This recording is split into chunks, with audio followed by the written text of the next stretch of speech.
talking with this gentleman whose name I did not get, about that rarely do people do an ORM-first technology evaluation.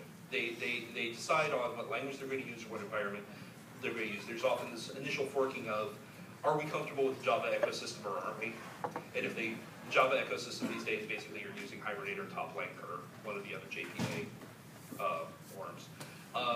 Then you go down into, then otherwise you decide, are we, what language are we comfortable with, and then look at the list of ORMs that are available for that language.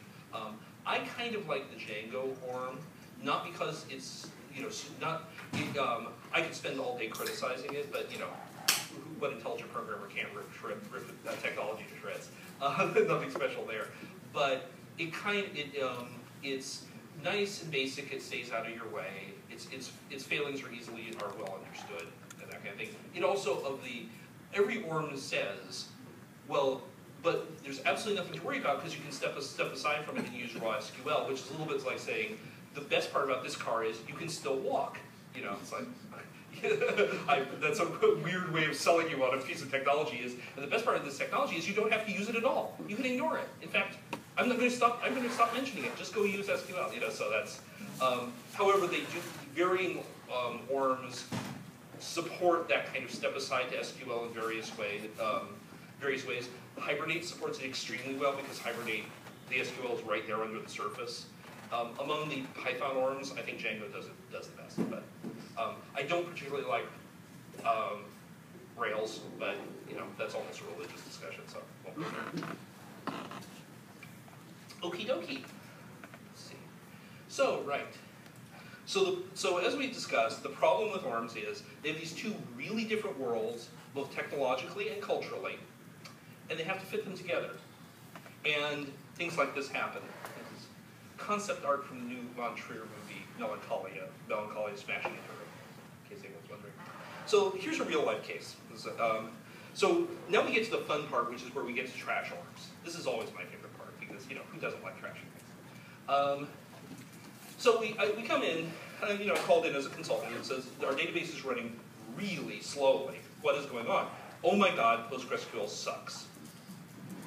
So we're checking this batch process that's taking forever to run. And this is what this batch process does when we are looking at the logs. Well, it does begin, okay? Does a select, a single non-joined, fetch a single row select, does an update back to that single row, and does a commit, okay? And it does it 1.2 million times every night. Executes this loop. But, okay, what it is doing here is adding a constant to one field in each of these records. So I think we found your problem. Because you look at, it was Django, and I have elided almost nothing from this. There was a time counter field, and it was perfectly good Java code, Python code. I mean, if this was an in-memory structure, maybe, I'm sure it's Python, I'm sure you can find a cleverer way of doing it, but you just iterate through all the query set, which is what Django calls a result set from a query. Increment the number of days this order was open, and save it and commit the transaction. Well, that was efficient. So here's problem number one that you come into in ORMs, is they're using the database as if it was memory, because it's an object. Objects are an in-memory paradigm. Ta-da. The database is generally not stored in memory, and generally really inefficient to get at as if it were. Even if it's completely and totally cached in memory, this is not exactly the most efficient access pattern ever. But by definition, if this is a persistent store, it has to write to persistent storage. So even if it's all cached in memory, it's having to write to the write-ahead log, it's having to do flush pages at a checkpoint, it's having to do all this stuff that involves on disk access. And this is the fundamental problem. Just because it's easy to do this in Python doesn't mean, or whatever high-level language you're using, doesn't mean it's going to be fast. So, so there's one problem that you get into all the time with ORMs. Next one, transaction mismanagement. So let's say, again, I'm using Django because I'm familiar with it and they tend to be small. So let's say, I'm going to create a new customer in my record. So, I create this address object, that's nice, and I save it. And I have to do the address first because before I create the customer, because I need to get the foreign key, I need to be able to get a reference back to the customer. So let's see, the order and, I'm sorry, the shipping address. Okay, so we're adding the shipping address to the order. Okay, that'll look fine, and we'll do the same.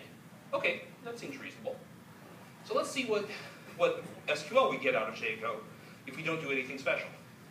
We do an insert, and then we do a commit, and then we insert the order, and then we do a commit. Oh, well, that's kind of not what we wanted, was it?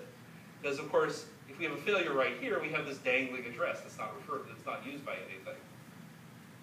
Okay. Yeah, so this is the second problem. Weird transaction models. They generally have the bizarrest transaction models.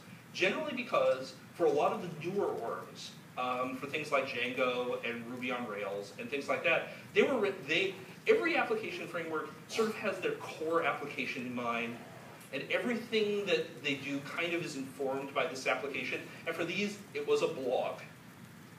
Everything was driven by, what do I need to do a really good blog? And the transaction model became, every time you save an object, you save a blog entry, we do a commit. Well, that's kind of not the enterprise approach to transaction management. But they all tend to have these. Hibernate's a notable example, because Hibernate thought this through a little. If nothing else, Hibernate's been around for a long time, so it paid for this in blood for a while. This seems to be the standard default, is every time you do a save an object, it commits it, which is weird if you have dependent objects. And the transaction management tools that you're given are often made to seem like a black art. They're really complicated. Django is particularly bad about this, I will say, is that it seems like they've tried to fix this transaction management problem about 8 times and layered a new layer of weird transaction management tool on top of it. So this kind of weird transaction management is something